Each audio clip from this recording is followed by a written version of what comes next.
All right, everybody. Hello, hello. Go Global World is here. It's the 52nd event of GGW Sharks. I'm excited to have you all again and again. It's been 2 years. It's almost 8,000 people participated, and I keep counting the amount of people have registered and participated in our past events. I'm really grateful for that. And with long due, I'm gonna present you Go Global World, some announcements, and we will present you the rules and the judges, and we'll jump right into it. First of all, since Go Global World is the creator and the sponsor of this event, I will tell you about our platform. This is the entire ecosystem. It's a large startup and investor community. We have about 5,000 investors on our network with who we share deals, connect with investors, we do warm introductions. Things are really happening, and it's all thanks to you. And the technology makes it happening because of the mathematics is deciding who's relevant to who. Investors create their profiles like you would do on LinkedIn, but here is about venture capital and startups. These are not just static profiles. Startups can go on your profile and apply for funding, and the system will decide to fit or not to fit according to your criteria. So it's preliminary pre-screening of relevancy among verified, vetted founders and investors. For startups, you create your one-pager. It's a beautiful one-pager where you put your most essential information that investors care about, but at the same time, it also have your 60-second video elevator pitch where in 60 seconds you convince investors why it was their time, otherwise they would pass. So it's saving time for investors, but also giving you better reach to more relevant investors very fast. Now, when we say about relevancy and speed, this is what we really mean, because when investors are on our matching platform, we give them very limited information on purpose about your project, the stage, the traction, and half of the screen is taken exactly by video elevator pitch. So this emotional connection is important. It's not just relevancy. Investors want to fall in love with the project or really believe in the founders in the first hand, so they may take a meeting with you. If they want to see more details, they would click the logo or see a pitch deck. There is a button in here. Now, when we speak about relevancy, we really mean it because it's important. We don't want to waste either founders or investors' time. And if anyone is requesting a connection with you, the system will always process this for relevancy, saving you a lot of time, saying, okay, these projects are these founders are requesting a connection from you as an investor, and only 2 out of 10 are relevant. So probably you don't want to spend time on those who are not relevant. And same for founders. If a relevant investor is approaching you, you may be thinking twice if you want to accept it or not. It's up to you, but we are warning you in advance so you save time. That's it of Go Global World, but we are a group of companies. The other company we have is GGW Services, and now it's a tax season, especially for those who incorporated in Delaware. It's March 1st, the deadline to file taxes for Delaware. If you need help with taxes, accounting, or incorporation, my team is there to help. Just reach us out. We will help you file all your taxes timely in any state where you are, especially Delaware. And so we'll take it from there. We're happy to help. Now, it's a 50-second event, GGW Sharks. We have an amazing panel of investors, as always. And let me present the panel. We have Liao from Acorn Ventures, Acorn Pacific Ventures, Dan Ellis from Sher Ventures, Sarah Romanko from Geek Ventures. Bill Reichert is not joining today. He just texted me like 10 minutes before the event. He just apologizes. He's canceling just because of high emergency he has. But he is saying hi to everyone, and he will join next events. And Brian Sykes, NextEra in energy investments. Now, before I let investors to present themselves, let's speak about the rules. They are very simple, but they help us to keep this event organized. Please keep yourself muted all the time, except for investors. Everyone who wants to pitch, please raise your hand. We will select everyone during the event. To be selected, your video needs to be on, always on, so we can see your face and compare it to the information we have. And we want to see your name and first name and last name, company name. So then it helps us identify you faster and compare it to our records we have about your project. So then we can give you priority to pitch. Now, those who filled your startup profiles on our platform and emailed us, so you guys have priority to pitch, and we will be looking at companies at seed, at Series A stage first, and others on the first come, first serve basis. So we will try to give the priority for you guys to pitch. Those who are subscribed member, they also have priority, but as much time we have, we will give everyone an opportunity to pitch here to our investors. Please respect time. It's a 2-minute elevator pitch plus questions and feedback. And if any of the investors are interested to connect with you and they will say, I'm in, that will be an agreement that they're willing to connect with you after the event, and we will do a warm introduction today or next day or maybe within few days after the event, but you'll have a warm introduction. If an investor agrees to connect with you, only then. Yeah, so it's a 2 hours event maximum. We'll have a hard stop, and we'll have a timer during the event. So every time you hear a beep, then your pitch is over. So please don't go over time. There are plenty of other people willing to pitch. Let's give them an opportunity. And finally, let's make it an ideal elevator pitch. If you want to do this, keep it as a story and get to the point of what you do. You have very limited time. Within 2 minutes, you need to help people understand what you do and why you are unique. Talk a little bit about your traction. And as Bill Reichert usually likes to say, getting to wow, be clear, compelling, and credible. And don't forget, we also have investors in the chat. Share your information in the chat, network, support each other.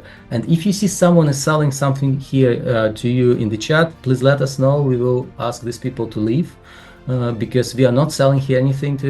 It's a safe place. We want you to connect and support and increase, grow your network.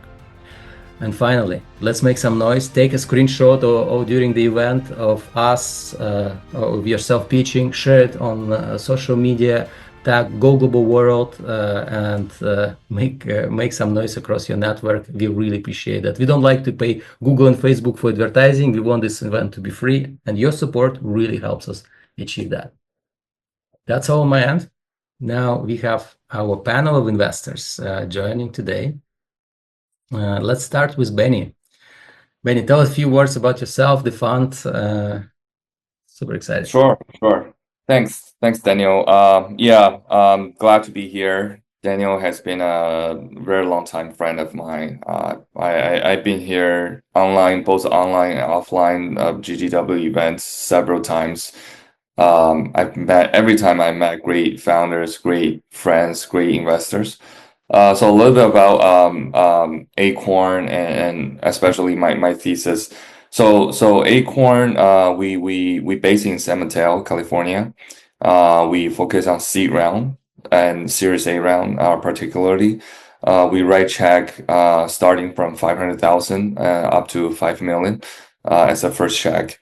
I last year I think I've done around like 10 deals overall, including consumer tech, enterprise SaaS, fintech, and one healthcare and one climate tech deals. So yeah, glad to be here again and looking forward to the pitches. We're excited to have you again. Thank you, Benny, for joining. It's been a while, but we're excited to have you. Dan, your turn. Dan been a while with us since the beginning as well. So excited to have you. Tell us about yourself again.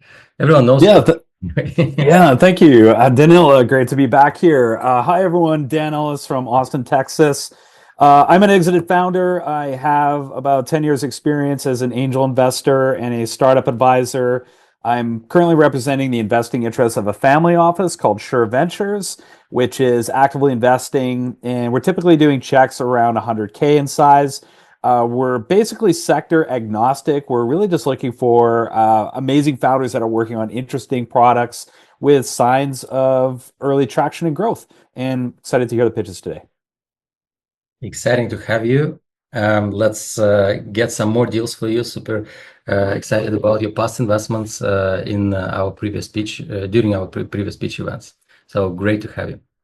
Thanks. Brian Sykes. Brian is based in San Francisco. So tell us about yourself, your fund. It's the second time you're participating, I think. So thanks, Dan. Great to be here, everyone. My name is Brian Sykes, based in San Francisco. I kind of represent NextEra Energy, which is a renewable energy company based in the U.S. We own an electric utility called Florida Power and Light, based in Florida, sort of the PG&E of the Southeast, if you will. We also develop and own energy infrastructure, primarily wind, solar, and battery storage in the U.S. So as part of my role on the corporate venture team, I'm investing in early stage climate tech, enterprise software, and AI, particularly in companies that are strategic to our business units. We mostly follow on in Series A and B rounds. And excited to meet you all. This is my first online event and my second event with GGW, and looking forward to hearing the pitches. We look forward to hear from you your feedback on what you have to say about the project. Thank you. Sarah Romanko, you are one of those. You're actually opening our GGW Sharks again. I think you've done it last time as well, if I'm not sure. Yes. So excited about that. Tell us about yourself, about the fund, and let's get started. Absolutely. Hey, everyone. I'm Sarah. Been to GGW Sharks several times. I'm on the investment team at Geek Ventures. We are an early stage VC firm that invests in immigrant founders to the United States. We do 200 to 800K check sizes at the pre-seed and seed stages. We're sector agnostic within tech. We're pretty active investors. We typically make one investment every month. We've done more than 50 investments since 2021. And the founding story behind our firm is that our founder and managing partner was an immigrant to the US, and he wanted to create equal opportunity for immigrants like himself. Excited to be here. Excited to have you. And with that, let's get started. The first founder to present is Liao O'Neill. Liao, you ready? All right. So putting you on the stage, setting up the timer. Put your. Can you turn on your microphone, please? All right. So you got 2 minutes. Let's get started. Thanks, Daniel. It's a pleasure to meet you all, and thanks for the opportunity to pitch. My name is Niall O'Neill. I'm the CEO and founder of My Duty Collect. We're a Dublin-based technology business, and we operate in the space of cross-border customs and tax compliance. So we've been working closely with global postal organizations, companies like United States Postal Service, Royal Mail, etc. And you might all be aware of President Trump's recent executive order on tariffs into China. This has really caused an explosion throughout the industry. So we're one of those companies wherein timing is beautiful. It feels like somebody threw a frisbee a few years ago, and now we're just in the right time and the place to catch it. So this is our COVID-19 moment, and we've got the vaccine. So we're helping international cross-border shipping companies, postal companies, people involved in freight and logistics to simplify compliance, to collect taxes, and then to automate the entire process. So I'd love to connect with PCs operating at the Series A round, and that's my summary. Thank you, Daniel. That's right on time. 1 minute, less than 2. Fantastic. Thank you. Dear Sharks, do you have any questions to Neil? Yeah, I'll kick things off. Would love to understand more on your current traction right now. Yeah, so we have so we were operating initially as a software services business, providing solutions for postal companies. So we had kind of a deep insight into all the challenges that the companies were facing. So in 2021, we launched a service called the EU VAT21 regulation, which is introduced. And essentially, what they done was they brought the rate of VAT to be collected on e-commerce products to zero. So we started very early on into this journey. It was very much a manual process. From a technology perspective, we built our own large language model internally, and we've built quite an established brand within the UPU. So the UPU is one of the pillars of the United Nations, and it represents all 192 postal companies globally. And throughout that network, they touch 99% of the world's population. In 2024, they launched 2 pilot projects called the PPZ, which is the Postal Prosperity Zone. And to date, we have won 2 of 2 within the UPU. So we've been able to establish a very, very strong brand early on. And now with all of the global changes happening in regulation, we're really positioned for the future. Thank you. Thanks, Sarah. Anyone else? Any more questions? Hi, O'Neill. You mentioned about your targeting postal company. Is it? Would like to know what's the reason you're only focusing on this part of this industry. Did you see you can expand your product to more sectors? No, great question, Benny. Thank you. Actually, we started working within postal companies because that's where we'd already established a brand and relationships, and it's very relationship driven. So it's because it's a small network. But we have developed what we'll call a waterfall solution. So we developed it on a couple of principles, focusing on the postal industry because it has to be secure, robust, scalable, accurate, all of those key principles. And now through a number of different partnerships, we now have clients who evolve right throughout what we call the e-commerce supply chain. So national postal companies, national customs organizations, people like Customs and Border Patrol in the US. We're not working with them at the moment or directly, but we are engaged. And we're also engaged with a couple of other national postal organizations. We have clients who are e-commerce merchants and marketplaces, and we also are now moving horizontally into that massive cohort of e-commerce merchants who are selling globally to Shopify, WordPress, Magento, BigCommerce, and all of those marketplaces. So we have focused initially on the postal sector, really got a strong core technology, and now we're moving horizontally across those other industries, and that's why we're looking for funding to really seize the opportunity and to scale the business. Thanks. All right. Any more questions? I think you answered most of the ones that I had in my mind, but the question would be like how you sort of integrate into the flow. Is this like a technological solution, like an API that would like plug into an e-commerce workflow and just effectively handle all of the complexities of cross-border compliance? And like, how does that work exactly? Thanks, Dan. Yeah, so what we've done was actually we've taken we'll call it a modular approach in order to be comprehensive. So we've basically taken a few different perspectives because every different company is at a different stage of their lifestyle, or sorry, their life cycle, and they have different processes. So we developed an API base that can plug into various different platforms, whether it be for inbound flows or export flows. And then we also have a platform which aggregates and cleans all the data and manages all the payments and process. So does it exist as a Shopify plugin? And if not, doesn't Shopify sort of have pre-existing solutions to this? It sounds like it would be a commonplace, like already solved problem. Yeah, well, it's actually not. I mean, in the sectors that we're operating in, it's a very, very complex problem, and it's dynamic and always evolving. And there are literally millions of sellers across the world, and of different profiles as well. So, and that's, I suppose, that's where the sweet spot is for us, because everybody's evolving at a different pace. Different companies, depending on their scale and size, have different challenges, whether it be administration or technological or all of those other elements. So that's why I believe our approach, that kind of modular comprehensive approach, gives us a competitive advantage. All right. If no more questions, I have a question to the Sharks. Who is in, who is out? And if you're out, please share your quick feedback to the founder. Who would like to start then? Maybe you. Oh, sure. I'll probably be out on this one. It's not a space that I really know or completely understand. I intuit that there would be big opportunities to help solve this problem if it's not already solved. Although, like, I'm just sort of imagining that there must be a lot of pre-existing solutions because obviously people across the border selling all the time. So I think it's really important for you to say what is like especially good or special about your solution. Thanks, I think I'm out as well, mostly because it feels like a niche opportunity. And I think if it's not, I mean, maybe kind of in future pitches, maybe kind of describe kind of like the size of the opportunity, why you kind of think it's compelling, and kind of why you think it's something that is kind of venture scale backable. Thanks for the pitch. Yeah, thanks, Brian.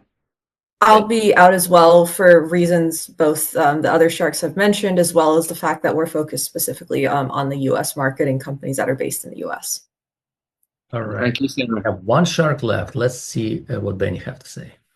Yeah, I would like to chat more, O'Neill. But I don't know. Yeah, I think kind of agree with Sarah. I'm not sure whether this is a venture backable company, but I would like to chat more with you. Because I think what we are building kind of like falls into FP&A or vertical SaaS category. That's definitely something our fund we look for. Um, but I still have a lot of questions. But having said that, I would like to get in touch with you. All right, we Great. will connect you. It So would be one great to shark is in. connect, Danny. Congrats, Daniel. One shark is in. Great. Thank you, Daniel. Thank you. All right, we're moving forward, and the next up is Matthew Mace. Matthew, Yeah. yeah, can you? Okay, just let me locate you. Just a second. I see you. All right, so you ready? Yeah, I'm good. I can hear me well. 2 minutes. Appreciate the time, everyone. Happy to shoot. Yeah, my name is Matthew Mace. I'm the president and CEO of a company called Study Connect, with my co-founder Aditi Gupta. We're a New York founded company, but we're spread between UK, US, and India.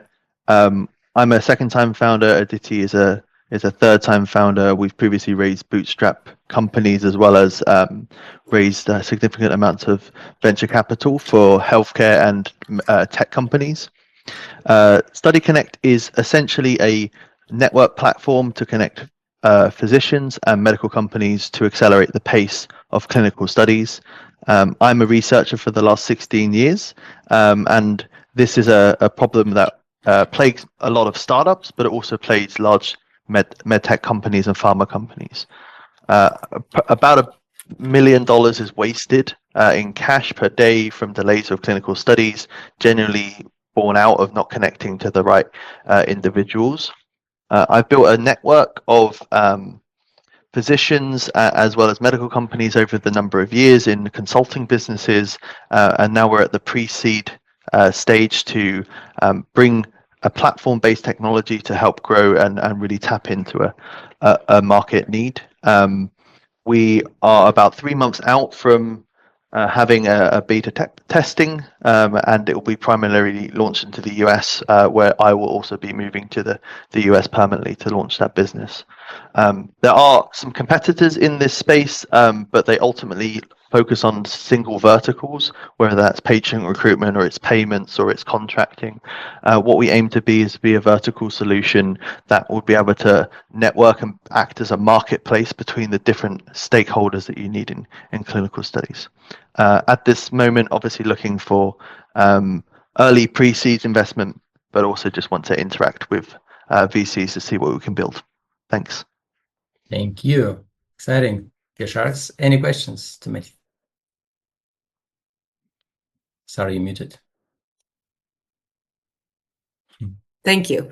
To start things off, I'm curious how you're going to achieve network effects and be able to, I guess, start convincing physicians to get onto the platform, as well as how much existing traction you already have. Yeah, the entry point and the reason why it makes sense to be in the US is my network actually is inside large societies. So like the American College of Cardiology, the American Heart Association, and the Heart Failure Society of America. They're three organizations who have agreed to introduce their members to the platform free of cost. And the proof point that they have and the interest is that less than half of their members are actually on social media currently, LinkedIn, etc., because they don't see that as a place for medical discourse. Makes sense. Thank you. Anyone else? Matthew, you have and I may not totally understand how this works, but say you have a clinical trial, and I assume you're trying to pair it up with patients that have that particular need. Is that kind of how it works? And then a follow-on question to that would be, how do you sort of reconcile that you are not necessarily the system of record for that trial in the number of people that are signing up for it, and still being able to present the need to fill that trial, if that makes sense? Yeah, exactly. The entry point for me as a researcher is matching up the optimal hospital clinical site to the optimal trial.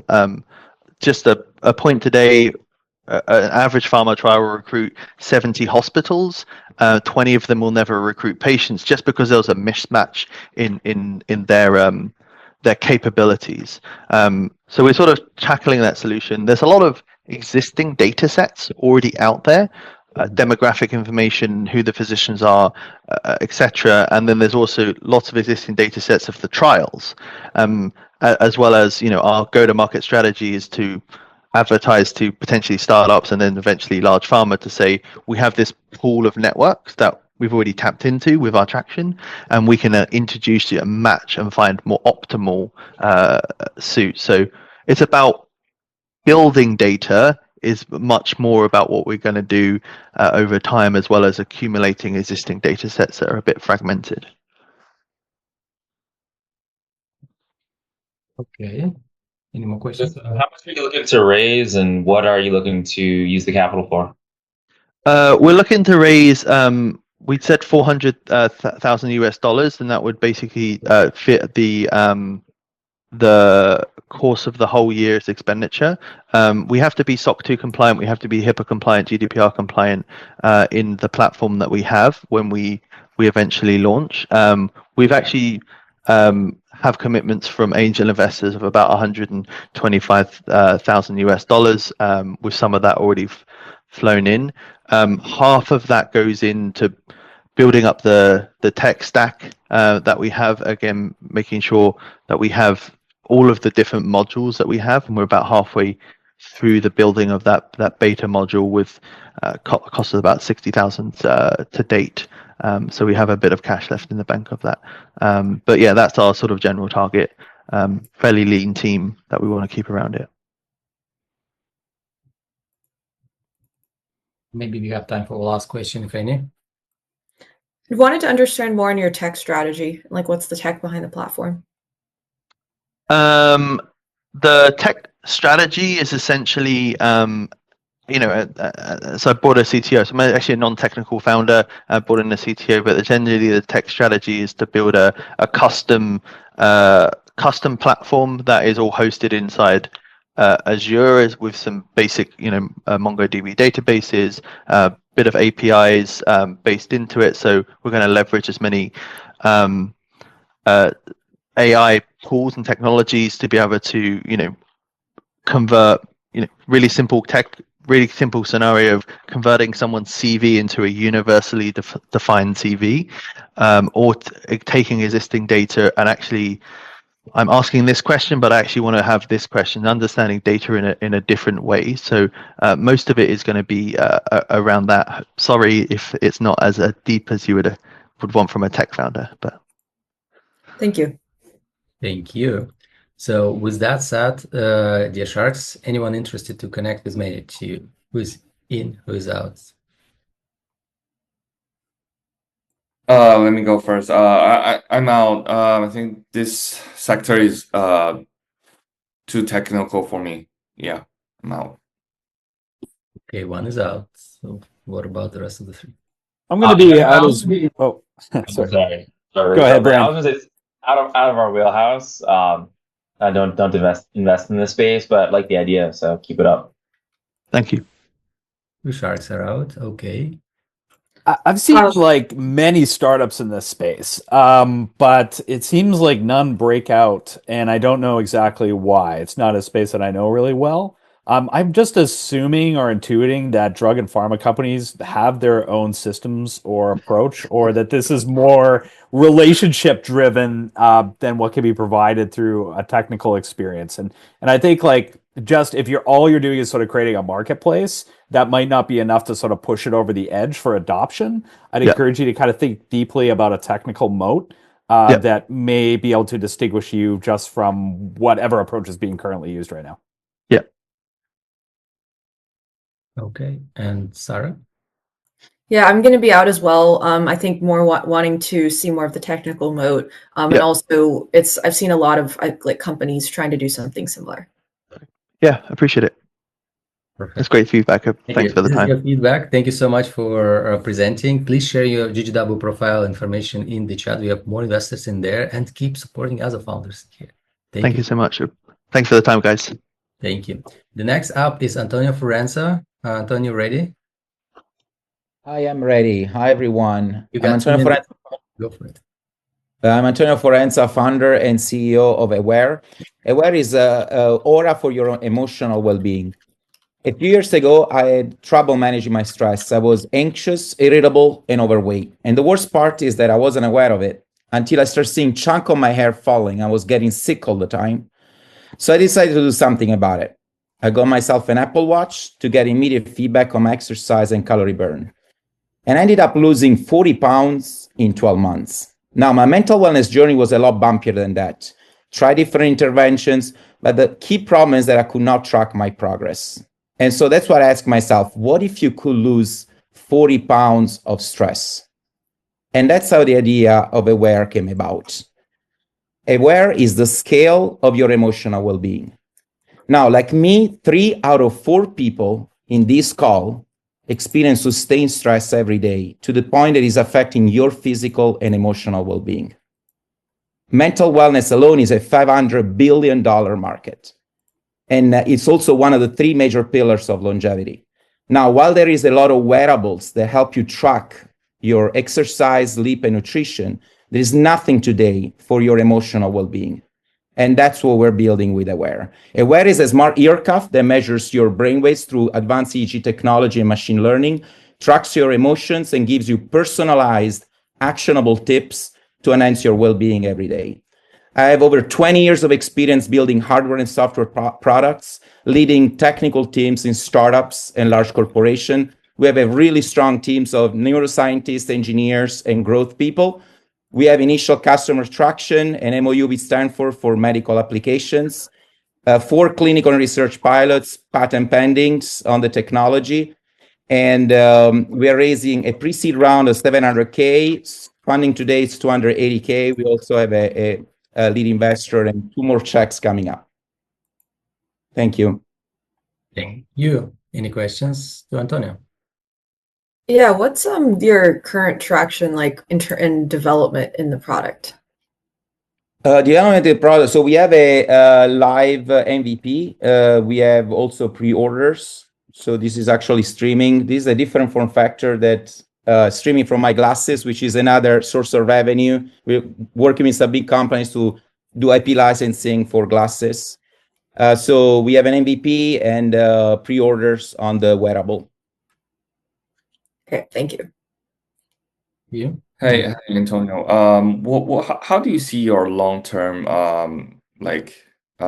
unique advantage in this sector? Is it your software, your hardware, or your you think you can fast capturing the market or establishing partnership? What's your mind? Sure. So our go-to-market is in the short term is medical applications. We are making money from B2B use cases like Stanford, UCSF is another one, and other clinical applications. Just on the hardware, we provide the SDK. They implement their own mental health applications. Okay. So this is generating revenue for a small startup like we are at this stage. We are also tackling for the B2C. We're tackling influencer podcast. We're following the playbook of Aura and Whoop. And so our growth is to 100 million annual revenue in the next 5 years. And we are more of a software company than a hardware company. Just like Aura, it's more of a software company. We made money mainly on the subscription. In 5 years, we'll be 40% software and the rest in hardware. Thank you. Antonio, consumers will be highly skeptical of this. What evidence do you have that the data that you're collecting is actionable and scientifically valid in some way? Sure. There is 15 years of academic research mapping EEG signals into emotions. There is a lot of neuroscience validation we have done in the last 2 years. So there is a lot of data that validates that. And in terms of the psychology behind it, we are working with a psychophysiologist. They are in our team, as well as it's the foundation of cognitive behavioral therapy. Thoughts influence feelings that influence behavior, and that's the cycle. So if you break this cycle by labeling your emotions, so it's the foundations of cognitive behavioral therapy. So you're talking in very abstract terms. Like I use your tool, I'm measuring some kind of EKG signal, and you're determining what exactly. That maybe I'm like too sad, too angry, and then what? Like what actionable steps can be done to like improve Actionable. that behavior? Yeah, absolutely. So you have biomarkers, EEG biomarkers, electroencephalography biomarkers, and you can use it for multiple times, multiple applications. So you can self-regulate in the moment. In the moment, I'm stressed. I'm talking to my boss. I'm in fight or flight. I look at the biometrics. Breathe for 5 seconds. I can have a much more productive rest of the meeting.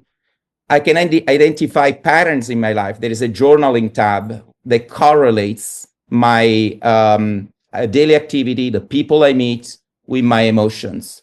I can start and identify patterns of stress in my life. And then I have a very practical intervention where there is an AI coach that it's a live coach that knows your emotion throughout the time that you wear the wearable. So throughout day by day, minute by minute, week by week, and so it can give you really personalized, actionable tips through LLM, combining your EEG data with your contextual data. Okay, more questions? Sarah or Brian? No? I guess just one quickly, so just to clarify, is the product launched yet, or is it going to be launched soon? We have a pre-order for the consumer product, and we have a working hardware for the medical applications that we're going to be selling soon. But for the B2C, it's in pre-order. Okay. All right. The final question, who wants to connect with Antonio? Who's in, who's out?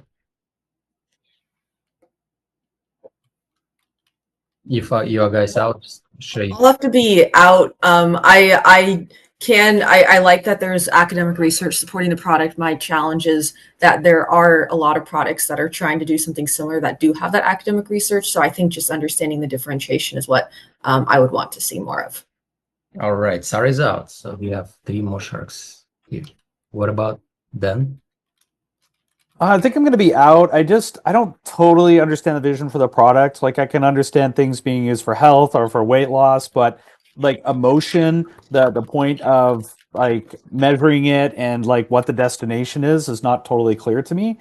I get it from a very like high level perspective, but I think consumers will be very skeptical of this. And yeah, I'm just having a hard time seeing how this could work. Thank you. Benny? Yeah, I'm out as well. I think what Dan previously said kind of resonates. How I feel. I think the overall presentation from Antonio is a little bit abstract. I heard you talking about some big number. You're gonna achieve 100 million revenue. But I think what I'm expecting to hear is more like down to earth strategy rather than some like a big future goal you can achieve. So yeah, I'm out. Thank you. And Brian? First, I'll say I really liked the pitch. I love the personal connection to the problem and kind of how you articulated that. And clearly, it's an area you're passionate about. So great, founder market fit.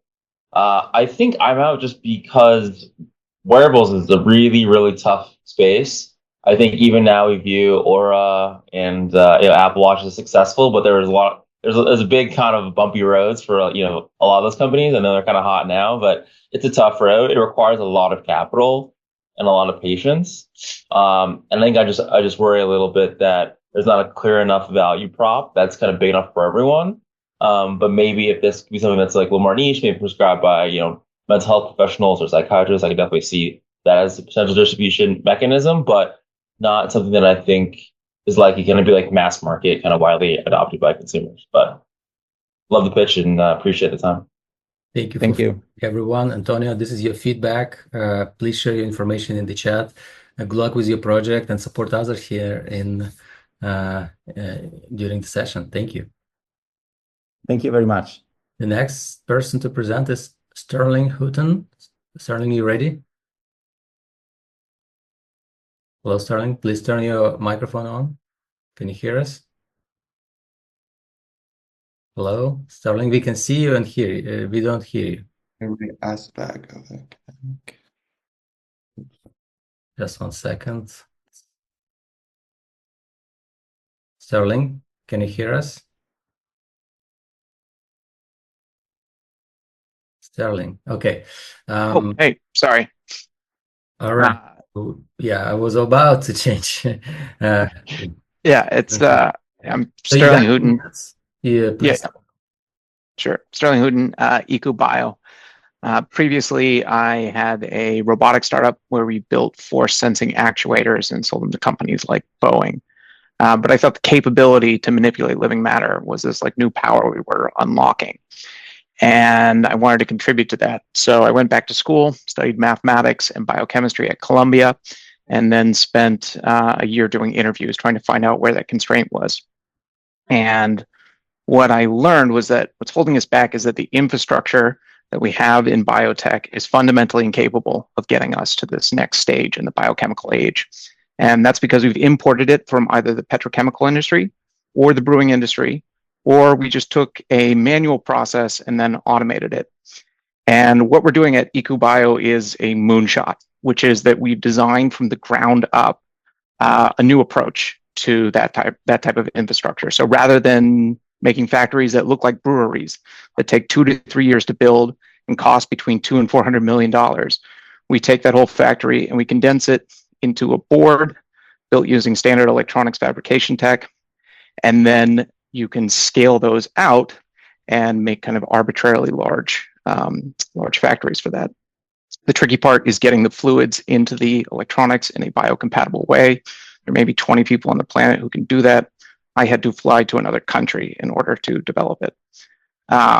The first market is in media optimization, and actually our first customer invested, and it's in replacing these benchtop reactors. Spoke to a company last month. They have 60 of them running at a cadence of once a week. It's a little over $1,000 just in material costs every time they do that. So they're spending between $2 and $3 million a year on that. We have a working prototype and a database of 152 inventions. And yeah, I think that's the 2 minutes. So.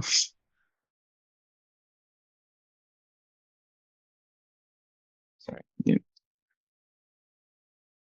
Yeah, sorry, your time is up. Yeah, absolutely. Any questions to Sterling?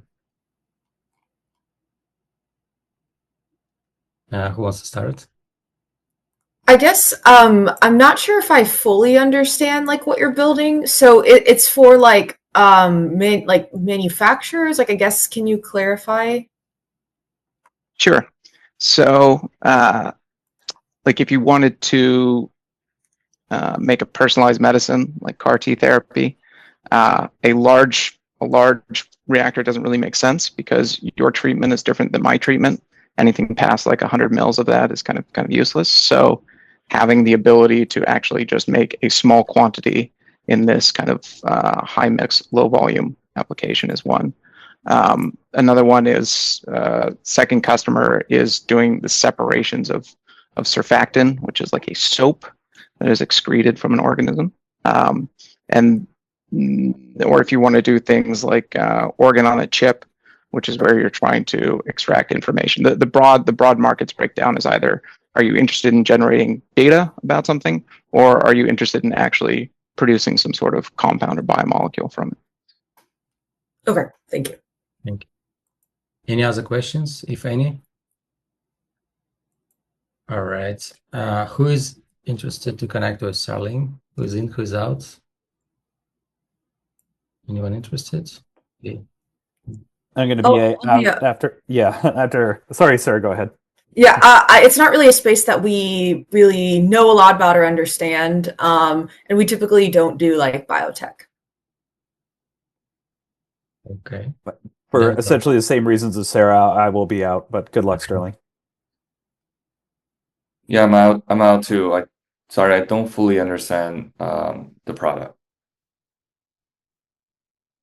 Yeah, I think given that it's kind of deep tech and bio focused, I think in terms of feedback, it'd be great to kind of just like more clearly describe what the company does in the beginning of the pitch would be helpful. Just given that it sounds very complicated, but also I think kind of when you explained it to Sarah after her question, it made a little more sense. I'm out just because we don't look at biotech and not an area of expertise or knowledge for me, but best of luck. Thank you. Thanks, guys. Darling, please share your GGW profile, your information, and support others. Thank you so much for the presentation. And we're moving on. The next one is Diamond Arasapa. Diamond, you ready? Oh, hi. Thanks. Thanks, Daniel, and thanks for the opportunity. Good morning, good afternoon to all. This is my second pitch, and I'm so excited to be here. I know I'm eating into the 2 minutes time that I've been given. So to start this presentation, I would like to just start with the quote. It's like by an economist by name Schumacher. He said, like, any intelligent fool can make things more violent, big, and complex. It takes a touch of genius and extraordinary courage to move in the opposite direction. So that wherever it fits, I don't know, but in the area where I operate, which is enterprise asset management, managing the physical asset, it aptly fits. Now, how am I qualifying it? Because 7 out of 10 implementations in enterprise asset management across the globe, I'm not talking about this specific geography, has indeed failed. The reasons for failure being too many bells and whistles on the application, the product makers trying to impress the top management, they make things more complex, and as a result of that, the end users who are actually users of the application, they find it so difficult, and at the end it gets into a disuse, or they completely abandon it. So the intended benefits, productivity benefits they want to achieve out of it is not achieved. So, and I was a part of that intelligent fool category for several years, and I did a lot of research as to why it should fail. And then I found that it is nothing but the complexities that the product makers have infused into their products. So we need to do something simple and user friendly so that the adoption rate goes up. And this is industry agnostic. Energy utilities is one of the biggest areas where these things are fallen apart big time. Manufacturing, transportation, hospitals, education establishment, you name it. So our product basically addresses this global problem, and we have come up with a product. It is released in the market. We have one paying customer who has got given a good testimony, and we wanted to proliferate across all the sectors of economy. And that's our pitch. Thank you.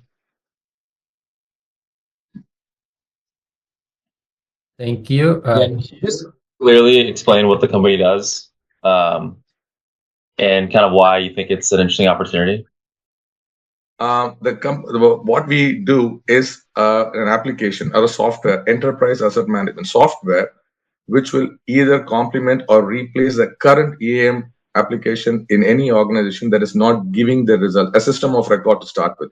Our EAM system is basically a system of record to start with, which basically takes all the items in itself, the inventorization, if you will, all the assets.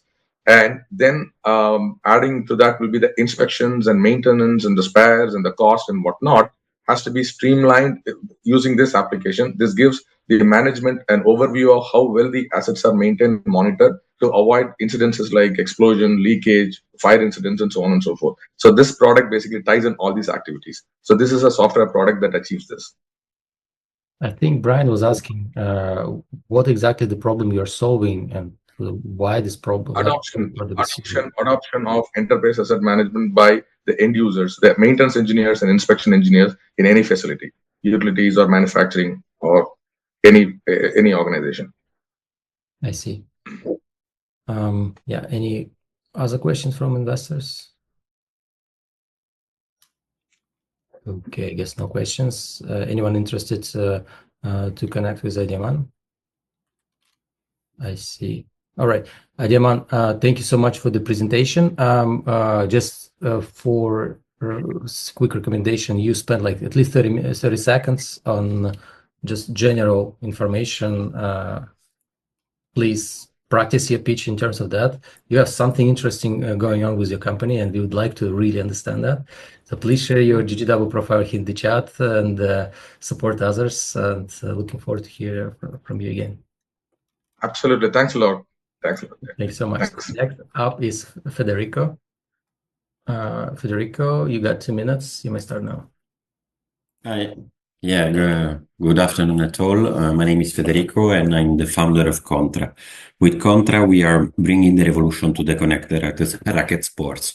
Basically, what we are developing is an AI platform connected to a sensor attachable to any racket, a paddle racket exactly at the moment, for performance tracking, club management, remote coaching, and social networking.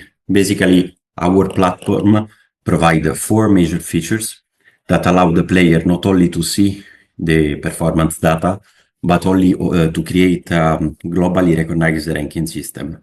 The club management tool uses these performance indexes to help the paddle clubs to be no more time and cost inefficient and to organize and schedule all the matches, the tournaments, and the lessons to an AI algorithm. At the same time, we offer the possibility to the coaches to be no more geographically limited, because we give them the possibility to connect with players all over the world and to provide personalized training.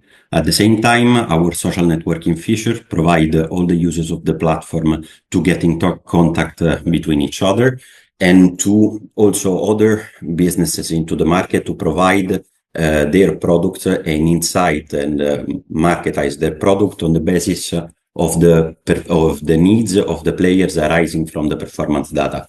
At the moment, we are launching our MVP in March 2025. We are actively find clients through surveys. We have 1K plus surveys with 90% interested in the performance tracking and automatic matchmaking feature, 75% keen to test our product, and 25% to buy as yearly adopters.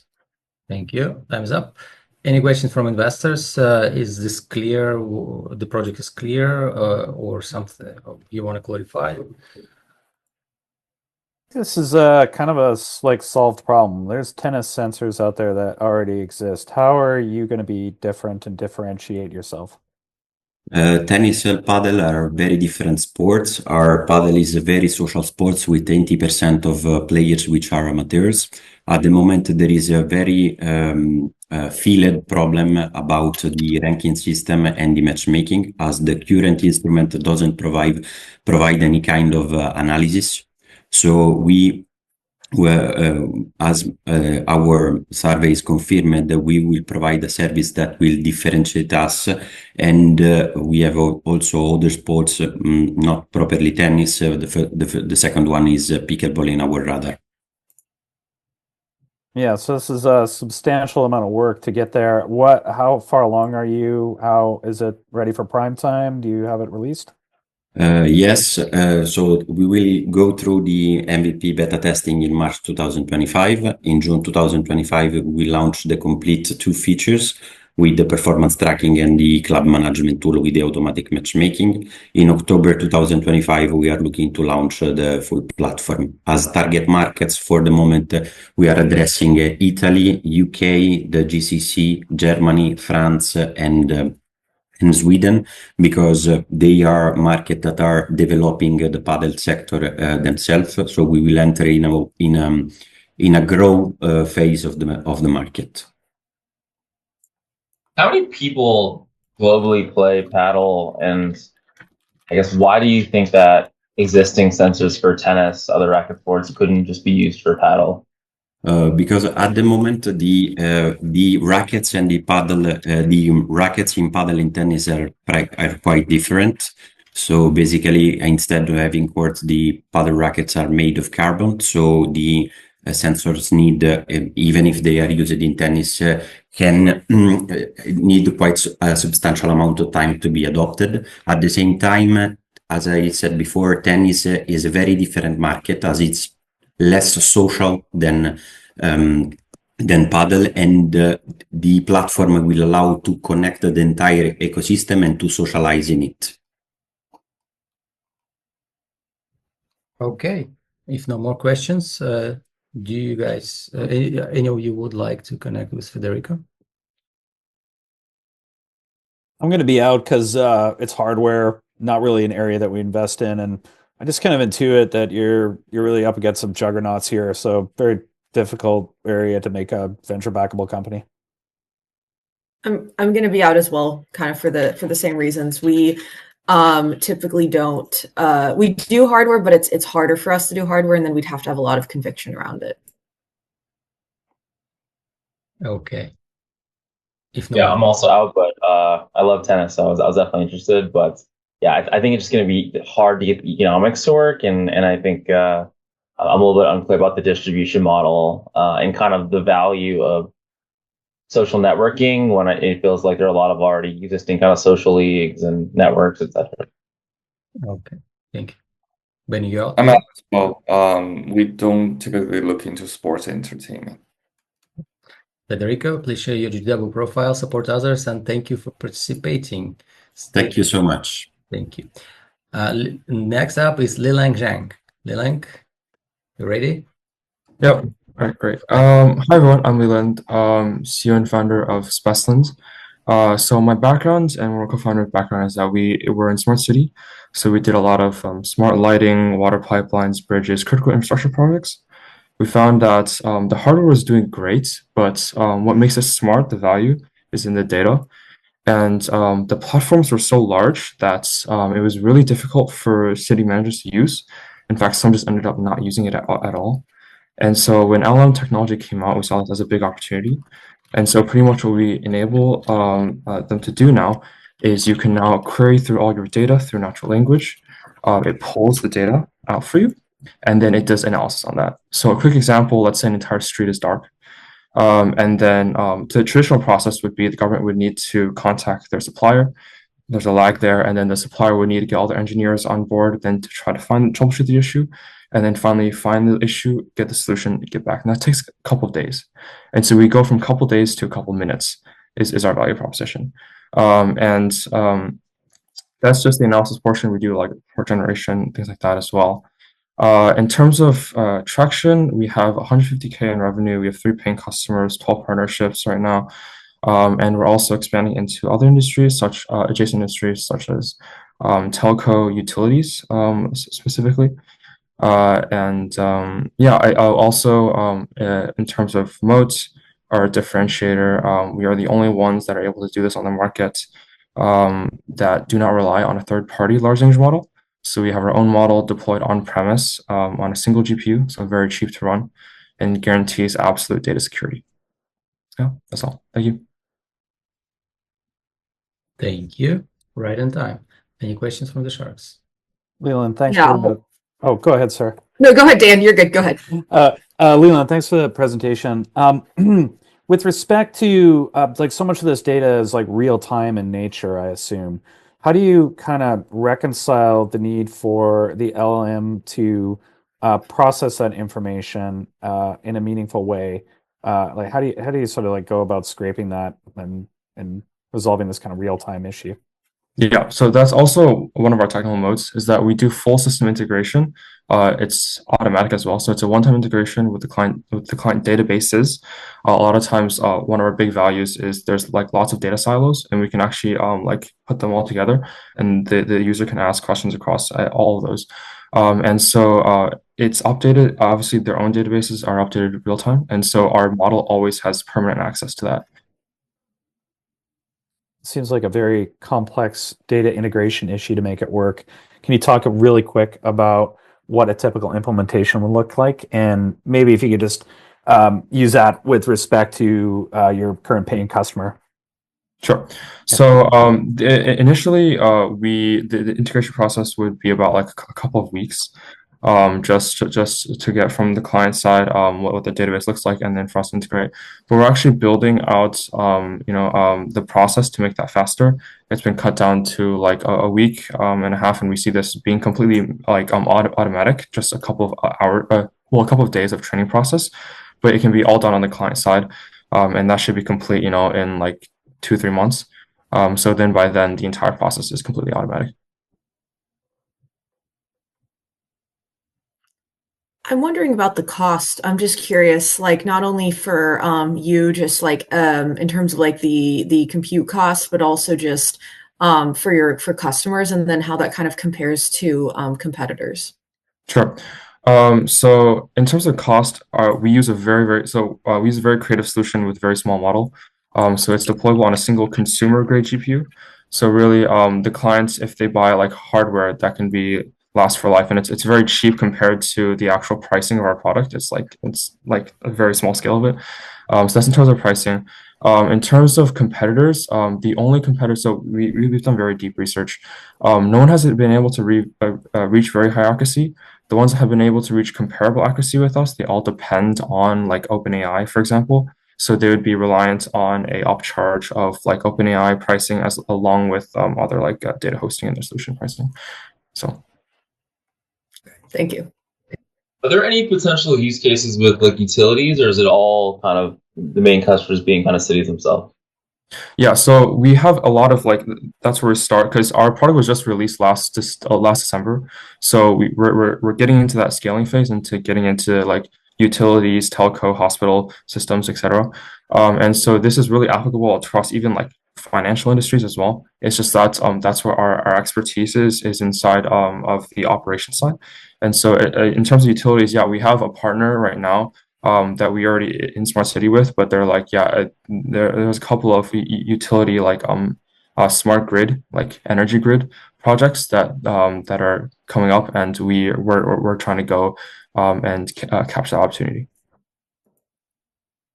Hey, Leland, two questions here. One is about the user interface. Is the user interface more like for the end user? Is it more like a chatbot? Or what does it look like? And the second question is about your fundraising plan. How much have you raised in total till now, and how much you're looking to raise, let's say, this year? Yeah. So okay. So for the UI side, because we were primarily AI focused on our V1 product, it was a chatbot, but we're currently building now to include dashboards like a complete report customization, as well as a workflow automation, which is our primary requested feature by like all of our customers right now. So we're changing that. And then in regards to funding, we started off with 150K, and then right now we're looking for 3 million for our seed round. And where are you and your team based? Chicago. Cool, thanks. All right. And with this, I'd like to ask the investors who is interested to connect with Land. Learn more. Who's this? Benny? Sounds Brian. Brian, all right. Yeah. All right. One shark is in. Congrats. Same for me. Yeah. Okay. I'd like to see the deck. Of course. Dan, Benny, Brian, Sarah, right? Yeah, sign me up, Leland. Yeah, I'll add a little color commentary too. I could see like efficiencies within cities like coming into view, like the doging of cities and municipalities. I think it will depend on your ability to quantify like the value of what you're doing in like real dollar terms, and really making use of channel partners to kind of overcome the difficulties of selling to government. But that said, I'd be happy to continue the discussion. Yeah, thank you. I'll put my information in chat. I'm not sure how this works. Actually, don't worry about that. First of all, congratulations with the jackpot, because all the investors decided to connect with you. We will do a warm introduction after the events today or tomorrow. We have your email because you registered, and we will do an individual introduction to every investor. So congratulations. We will also recognize this jackpot publicly on LinkedIn. So this is your small reward. So the world will know about that. So congratulations. And share your information in the chat as well. Thank you. Yeah. Thank you, Sharks. Thank you, everyone. Yeah. Share your GGW profile. Anyway, Aditya Banerjee, you're next. You ready? Yeah. Can you guys hear me? Yeah. You got 2 minutes. Go for it. Hi, everybody. My name is Adi. I'm a first year at Berkeley, and I'm the founder and CEO of Posana. Posana is a project I started a year and a half ago in high school because I was losing weight and I was tired of what the market had to offer in the protein space, more specifically protein bars. So while I was on my 20-pound weight loss journey, I soon realized that protein bars They're disgusting. They're not only misleading, they're bad for you, and they're also unsustainable in a few ways, right? So when it comes to the protein sources that they use, like whey protein, for example, when it comes to the long-term sustainability of whey protein, there's a lot of greenhouse gas emissions, as well as there's a lot of articles that came out in the past 5 years about it. When it comes to the misleading factor, Cliff bars are about 41% sugar. Quest bars, which claim they have 1 gram of sugar, have actually 8 grams of sugar alcohol. However, they don't tell you that. RX bars, yeah, sure, they have clean packaging, but did you know that they're also 52% sugar by mass? So these protein bars are actually more carb bars than anything. And I think that all of you guys can agree with me. When you go to the grocery store, you're completely overwhelmed because they're all doing very similar things with very similar flavors. So what did I start doing? I started making protein bars in my kitchen out of completely naturally sourced ingredients. I ended up selling at a few farmers markets, and I used that money to hire food scientists from Cliff Bar and Wonderful Pistachios to work for me. Fast forward to today, we've launched a cinnamon vanilla protein bar flavor. We're launching 5 more flavors, including a matcha, a mango, a chai, and a Korean barbecue flavor this year. All of our products are 20 grams of protein, less than 20 ingredients, 220 calories, and 5 grams of natural sugar. To this day, we have over 30 retail partners. We partner with a nutrition company that's supplying a couple NFL teams, as well as teams like the Cowboys and the Army football team, the Timberwolves, and the NBA. So, and I'm talking to a lot of big buyers like Walmart and Sam's Club this year. So yeah. Time is up. Just quick heads up. Your project is out of our thesis of technology startups and venture funding startups. So we probably will not be over the focus of these investors. So I just let you speak for these 2 minutes, but just be aware of this. If any of the investors of you guys would like to ask any questions, it's your time, but I guess you're all out. Yeah, ask over investment, but I'm going to try a bar. I love all the research you've done on the protein industry. I can totally agree. There's a lot of misleading claims. So I definitely think you're onto something. And also one of my classmates from Georgetown started this kind of be a personalized protein powder company, and everyone was very skeptical and ended up working out really well. So keep at it. Well, so. Yeah. Yeah, I mean, it's out of our thesis, but I agree too, because I know like my boyfriend is really into like protein powder and trying different things. So definitely really interesting concept. So excited to see where it goes. All right. Yeah. Aditya, good luck with your project. Share your information in the chat. It's not a focus for the investors we have here, but good luck. This is amazing. I would definitely will become your customer maybe in the future. Yeah. Thank you. Yeah, hey, if any of you guys want to angel invest, you know where to hit me up. So yeah, thank you. So and next up is Polly Agrawal. Polly, you ready? Yeah, hi everyone. You got 2 minutes. Go for it. Yeah, sure. Great connecting with everyone. I'm Puri Agrawal, co-founder and CEO of Vision Brain. We are registered in Delaware, USA. I started Vision Brain last year with my co-founder Aaron Kern, who is also our CTO. We are backed by Paul Graham. In Vision Brain, we are building an HR AI agent named Daily AI, which can basically take care of everything from screening, technical vetting, talent matchmaking, onboarding, managing through simple human conversation. Being said that, why we felt the need to build Vision Brain was we think the whole HR and recruitment system right now is quite chaotic. Though we have legendary companies like LinkedIn and Upwork, still the overall full-time hiring process takes about 21 days. We understood this problem closely when me and my co-founder started our Dave agency in 2023 after connecting to 150 plus founders and companies, which made us to pivot our idea and make our product using AI, which can make hiring in 5 minutes. Right now, we have built our MVP and launched it and served 25 customers last month, and all from US, generating 15K plus in revenue. We have already 116 clients in our waiting list, which we are gradually serving with our MVP. What makes our AI agent great is we are going to build a whole LLM model with proper hiring professionals coming in to feed AI the data of real life scenario, which would make the vetting and talent match efficiency up to 99.9%, which will after all be the best HR AI agent working. We feel with everything getting smart, it's time to bring a product that will be the way of hiring in the future and have a simple, easy, efficient, and fast hiring process. And also, I forgot to mention, anyone can integrate our AI agent into their own platform, which would fill in the need of any human HR. Yeah, so I have that pitch. Thank you so much. Right on time. Yeah, Sharks, any questions to Polly? Yeah, so I'd love to. Well, first, congrats on the progress. I'd love to better understand like your differentiation because I know that like there's a lot of companies in this space. Yeah, true. So what's making us different is we are actually trying to make a platform that can make hiring possible in 5 minutes. Being said, so why we are trying to do that is, though there are many platforms that those are doing AI vetting and interviewing kind of things, but they are not solving the actual problem. Still, if we need like a freelancer, we have to go to Upwork, and which is very old kind of concept. We want to bring in a platform which will be the future for your Upwork or your LinkedIn. Yeah. Thank you. Polly, is the vetting process simply based on like textual information? Are you just like scraping LinkedIn, looking at resumes? Because I feel like that's really like kind of an old school approach. And like it really matters a lot more being able to like talk to those people, see if they have the same values, the passion, the vibe. Like how do you not just appear like the thousands of other recruiting startups that are out there?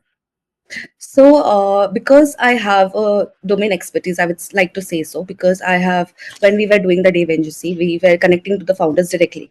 So that was filling a gap. We come to know like there's a problem, they are not able to solve it. Though then also the AI vetting kind of thing existed, like today. And how the product, the AI vetting we are making is like it could eventually the screen thousands of candidates in one go, then take the AI interview, which and being said so, why the AI interviewer is great because we are going to train it by the help of proper HR professionals who's gonna feed the data themselves, which will make the proper hiring scenario, which would look like a real time and more human like kind of conversation during the technical all the interviews going on. All right. Yeah. If no more questions, who is interested to connect with Polly? Who's out? So we're already in contact. We're like just emailing. So I'm still in the process of evaluating. Okay. Okay. So one shark is already connected to the left. I'd love to take a look. It's a very competitive space. There are also some newer AI native companies kind of going after this, but I do think it's interesting. So we'd love to chat. All right. Two sharks, okay. Benny and Dan. I think I'm out. Reason is there's a tons of company doing this out there in the market, and I was trying to capture from your answer that something you can do, but others cannot. But I don't think I captured that part, so I'm out. It's okay. Yeah, I kind of echo Benny's sentiments. This is an extremely crowded category. And like even incumbents that are like very well funded, established, using cutting edge AI tools, even those companies are contracting in size. I think there has to be something kind of new about the approach. Just like scraping, mining data, it's just not sufficient to for hiring practices. I don't know. I would just like challenge you to really think out of the box. Otherwise, you're just going to appear like so many other recruiting startups. Okay, so I would like to add one thing. To make it different, we have make the time is daily. up. The time is up. We will connect you with investors. No problem. Yeah, please share your information in the chat, your GGW profile, and we will connect you with Brian after the event today or tomorrow. Yeah. Thank you so much, everyone. Next Bye. up is Vladimir Liger from Busy Exchange. Vladimir, you there? Hi everyone, do you hear me? Yeah, we can hear you. You got 2 minutes. Okay. Hi everyone. So pleasant to meet you all. I'm Vladimir Liger, CEO and founder of Busy Technology. We are a blockchain development company, and we basically from 2020. Sorry, I'm but not in this shark thing, but it's like great. It's first time for me. So let's be quick. We are building layer 0 blockchain for enterprise for enterprises, and difference is between us and our competition. We basically bringing on AI builder that can build your layer 1 blockchain in like few minutes instead of years. So currently companies need to build basically layer 1s from scratch, and it costs like $500,000 or more, and 1-2 years. Right now you can have it basically in few seconds. You can deploy it in few days, and you have it like full scale company infrastructure based on blockchain technology. Thank you very much. Thank you very much, and we appreciate that you're presenting us. So yeah, it's not always easy, but thank you. Dear Sharks, any questions?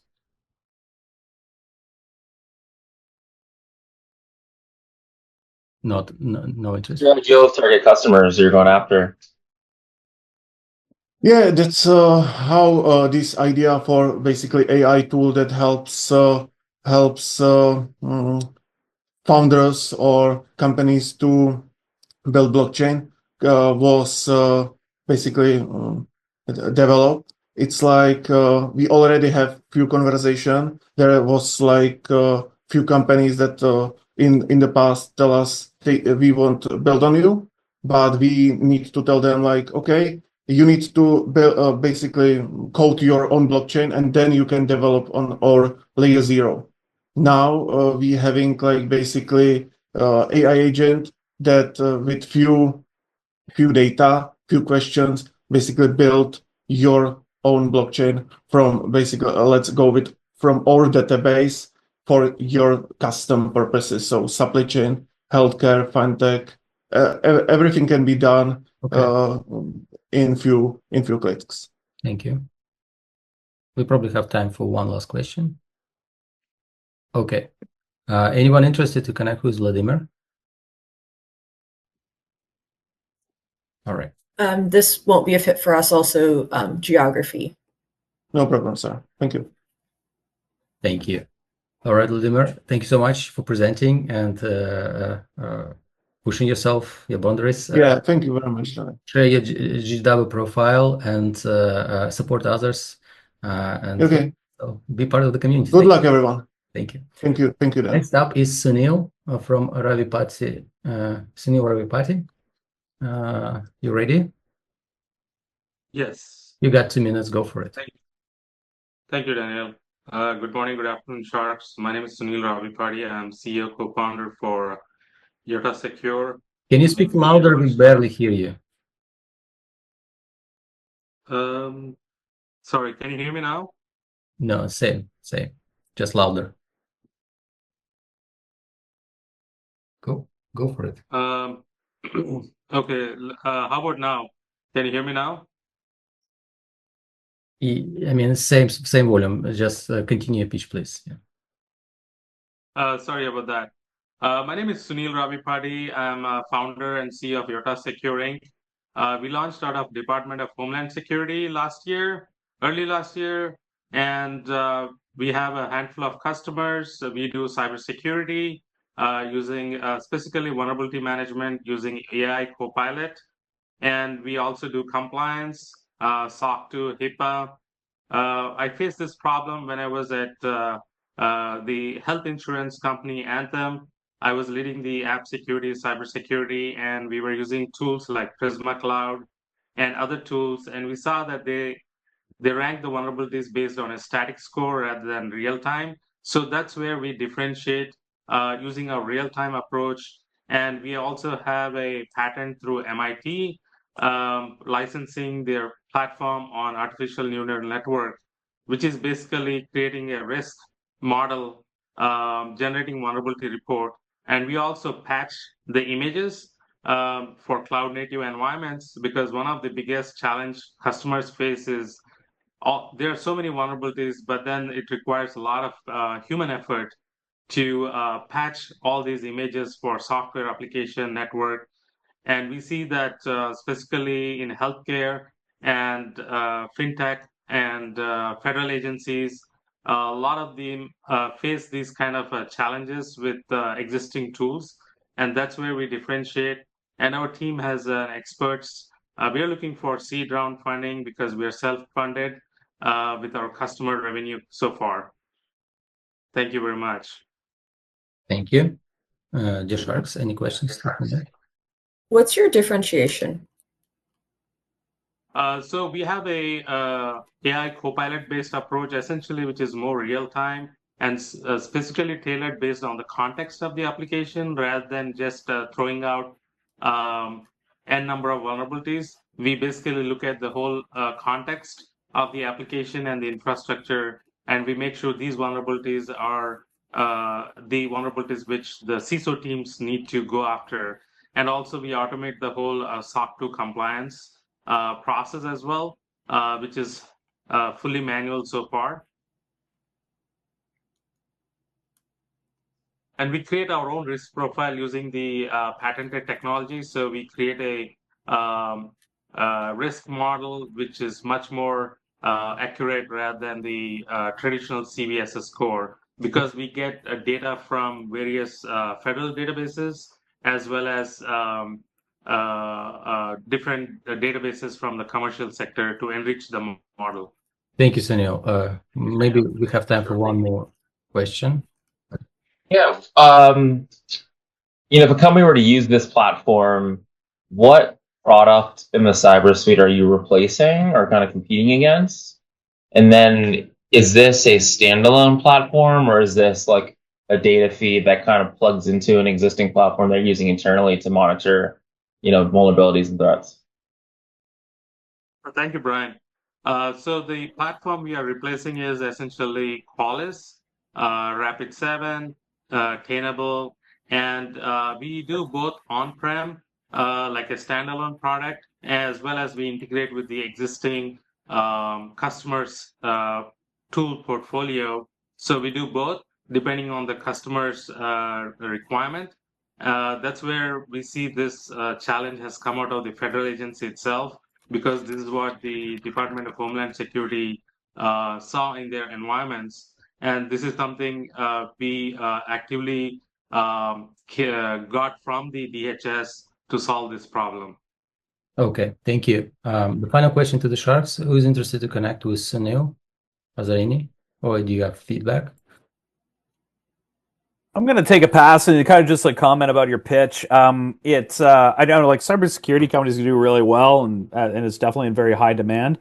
It was hard to crystallize out of your pitch what the product is, and it sort of like comes across that you're doing a whole bunch of things, and it feels more like a services company than rather a discrete product with a specific narrow problem that you're solving. Thank you. I'll be out as well. Yeah, we do focus on vulnerability management specifically and compliance. Sunil, yeah, this is the final feedback part. So sorry. Yes, I'll be out for same reasons. Okay, and Brian and Benny is out as well, right? I'm out just because it's competitive space, but feel free to connect. I think it's definitely a real problem that enterprises have, and so happy to connect. But I'm out on. Brian, do you want me to connect, or you guys connect on LinkedIn? How it was? No, I'm saying feel free to connect me on LinkedIn. I think I'm out on the idea, but I think just it's competitive space. But like what you're doing. Thank you. All right, out as well. Benny's out, right? Yep. Okay, thank you. Sunil, this is your feedback. Please share your GGW profile, your information, and yeah, let's move on. Thank you. Thank you, Sharks. Thank you, Daniel. Yeah, the next up is Mark. Yeah. Okay, Mark me? Yeah. Just to make sure. Yeah, you yourself. Oh, okay, great. Thank you for the opportunity. My name is Mark Kuritsky. We are building a wellness and mental health mobile application. Obviously AI-based. We cannot go without this nowadays.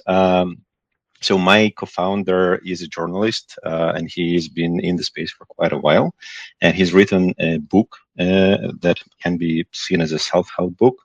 And there's the problem with all self-help books is that they are not very personalized for the person. They have an upside, though. They are cheap and available. On the complete opposite side of the spectrum, there is personal therapy, which is very much personalized, but not at all affordable. And we believe we came up with an idea, with a method to do something to bridge the gap and do something in between.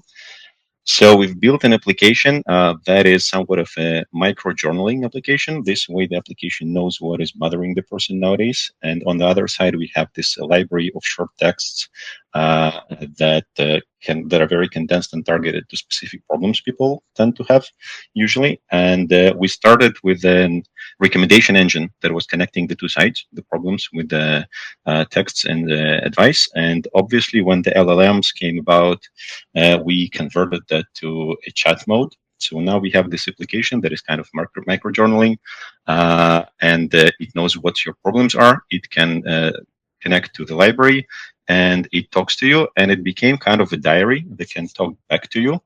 And it has quite a character. We are surprised how well it's doing. For now, we have a simple prototype that lives in two parts, part application, part chatbot in Telegram. And we are now working on connecting the two and starting to target.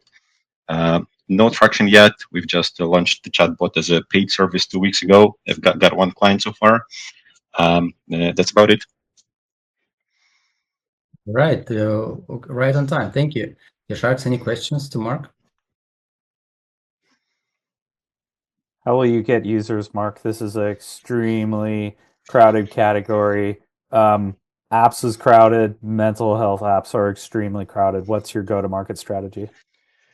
That's a good point. We started experimenting with paid marketing here and there. We started experimenting with going to specific thematic chats. They're like the techies, like Quantified Self, and people who are into gadgets and measuring yourself. We can also get data from Apple Watch and kind of build on that a little bit. And on the other side, there's psychology and awareness and mental health crowds. So we work with these chats and groups. So yeah, nothing too special. That is the strategy so far. Okay. Any more questions? All right. The final question to the Sharks: who's interested to connect with Mark? Who's in? Who's out? I'll be out. It's competitive. Go ahead. Yeah, same. Go ahead, Dan. I think we're about to say the same thing. Yeah. It's such a competitive space. Like paid marketing is just going to be a fail. I just want to give you advice because I mean, obviously, we'd love to see you succeed. You really need like a genius, insightful go-to-market that's totally original to have any chance here. And then I just a recommendation with your pitch. You spent a lot of time telling us about the features. People don't want to know about features; they want to know about the benefits. Like, what will be the outcome from using it? How is it validated? Why are people going to want to use it, and why would they pay for it? So I would maybe like tune up your pitch to address those questions. Good figure. Thank you. You said you definitely want to focus on the benefits and like how you're going to make people feel as opposed to the features. I'll also just say, and kind of feedback from them, but a little bit different kind of lens.